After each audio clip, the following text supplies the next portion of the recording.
Hello, I'm Ruth Avenger, English specialist and tutor. I wanted to speak to you about your English GCSE exams. So actually for English, you have two qualifications, literature and language.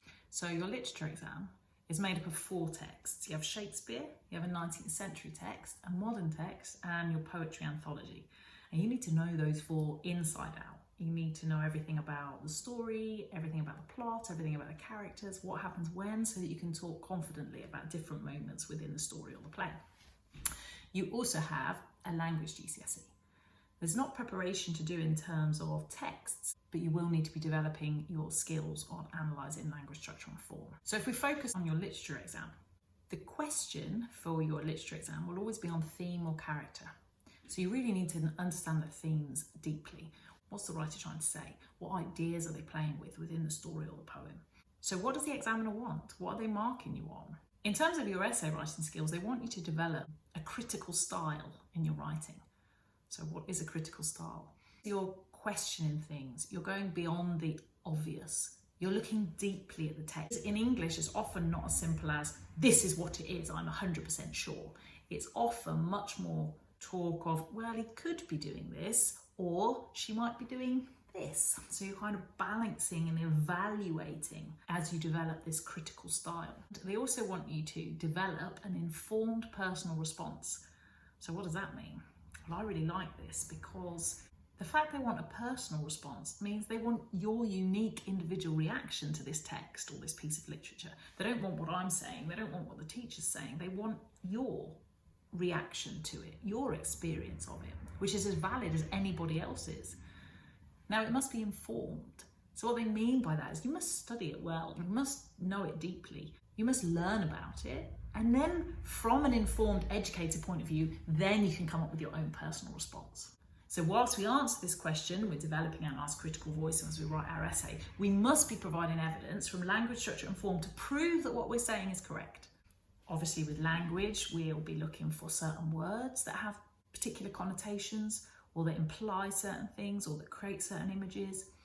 We'll be looking for all the language devices that you're taught all the time, the metaphors, the similes, the personification, oxymorons, all these different things that writers can do with language. But what's important, what's more important than just spotting these devices and being able to label them, we must be able to comment on what is the effect of these. How does this have an effect? How does it create meaning? Most students seem to be confident analysing language. Structure and form, not so much. So what do we mean by these terms? Well, structure is the way the story is put together, how it's being told. I like to think about it in terms of a movie. With a movie, we might start with a wide lens where we see everything. We see what time of day it is, we see who's there, we see what the atmosphere's like. Now, a writer might try and use that wide lens idea where they set the entire scene. But then at other times, the camera might zoom into the character. Writers do that as well. What do they show us with their words? And what don't they show us? Sometimes they leave things out to create mystery and suspense. Also for structure, you can think about where we're placed as the reader.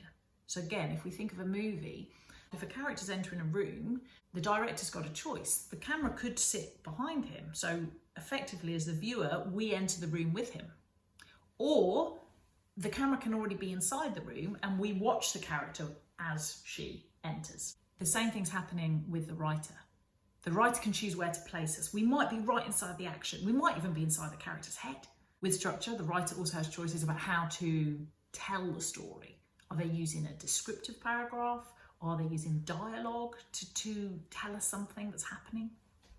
They might use flashbacks to disrupt the order of the story or project things forward. These are all structural choices. Form then.